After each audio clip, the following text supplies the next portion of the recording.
I used to be the invisible one at family gatherings.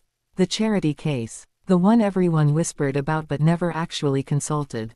Every year, our extended family met at my late grandmother's estate for what they called the Family Legacy Summit, a glorified weekend of comparing portfolios and planning how to stretch the Bennett wealth across generations. I sat through these meetings like furniture, seen, not heard.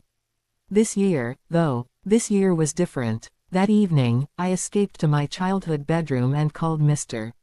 Winters, my longtime attorney and the only person who truly knew what I had built over the past decade. They're planning to change Grandma's will provisions, I told him, pacing the room. They're also talking about pressuring the owner of Victoria's building into selling. They don't realize that owner is me. He chuckled. I anticipated something like this. Don't worry, Claire. Your ownership structure is airtight, layered through multiple corporate entities. You're protected. I looked out at the garden, now silvered in moonlight. It's not about secrecy anymore. They're planning to sell Grandma's house. They talk about influence and shortcuts, like she never taught them anything. Claire, he said gently, Elizabeth would be proud of you. You've honored everything she stood for. I want to prepare my full portfolio documentation, I said, resolve hardening. Have everything couriered over, deeds, valuations, trust structures. I'm done hiding. Are you sure? He asked carefully. I didn't hesitate. I've been underestimated for the last time.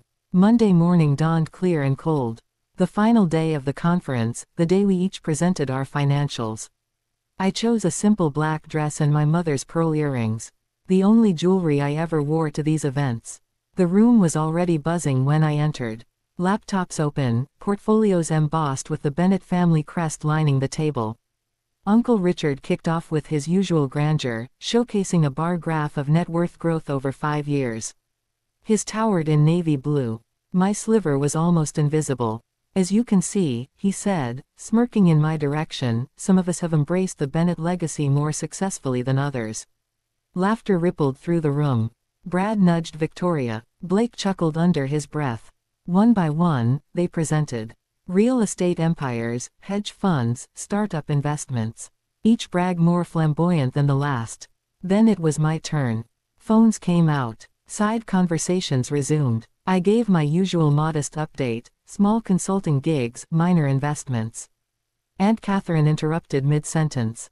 Claire, dear, it's painful watching you live so far below your potential. The Bennett name should mean something. Brad chimed in. Let's be honest. You're the poor relation, still driving that 10-year-old Toyota and living in that shoebox apartment. More laughter. Uncle Richard cleared his throat.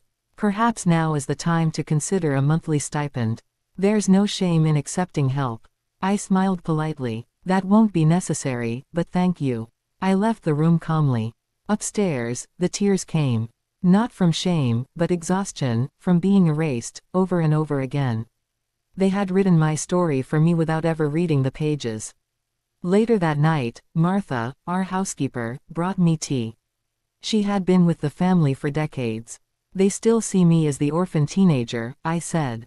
Not who I've become. Martha sat beside me. Your grandmother used to say that wealth makes some people blind. They see only the shine, never the worth. Then she added, she always said you were the only one who truly understood what the Bennett legacy meant. Her words steadied me. Moments later, the courier arrived. Inside the envelope were deeds to 15 properties, 12 residential, 3 commercial. My net worth, $73 million. More than Brad, Blake, and Victoria combined. I laid out everything into a leather portfolio. For once, I cared about presentation. Tomorrow wasn't about approval. It was about legacy. That night, Jessica knocked softly. She'd always been kind, even when the others weren't. Her eyes widened as she saw the documents. Claire, you're the owner of Victoria's building. I nodded. She laughed. Brad said someone should teach you Real Estate 101. He's going to choke tomorrow. I smiled. I'm not doing it for them. I'm doing it for Grandma. Tuesday morning came. I wore a charcoal suit and Grandma's pearls. Not flashy, just dignified. Uncle Richard began swiftly. We'll now vote on the mansion sale. Westbrook Development has offered $48 million. Everyone buzzed excitedly. Their payouts were projected in detail. Mine, barely $1 million. And the apartment complex owner, Richard added, Jenkins is drafting a letter. Some pressure might convince them to sell. That was enough. Before we move forward, I said, standing, I'd like to share something. I walked to the front of the room and handed my financial summary to Richard's assistant. Everyone here has made assumptions about me for years, I began. Assumptions that are incorrect. The projector lit up with a valuation. Claire Whitmore, net worth, $73,420,000. Silence. Brad stammered, this must be a mistake. No mistake, I said calmly. While you were showing off, I was building. I handed out individual packets. Property deeds, holdings, ownership of their building. Victoria, I said, placing the deed in front of her, you've been complaining about my security upgrades.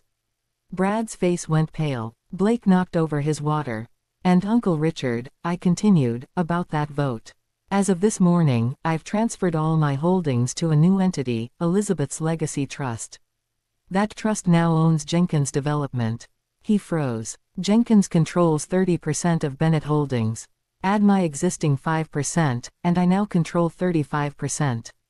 Gasps. The sale is off the table, I said. This home will not become condos.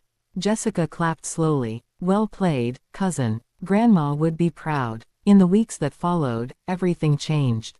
Richard invited me to lunch at a club he'd never allowed me into before. Catherine asked about philanthropic synergy. Brad pitched me a development project. I was polite, distant, selective. Some I forgave, some I kept at arm's length. I transformed Grandma's mansion into the Elizabeth Bennett Foundation, focused on affordable housing and financial education. The garden she loved became a sanctuary for visitors. And I kept my apartment.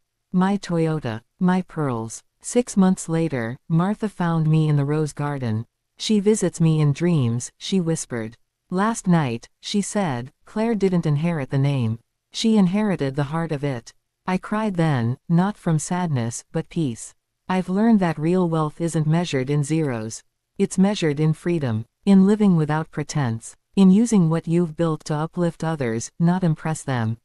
I spent years being underestimated. Now, I no longer need to be seen.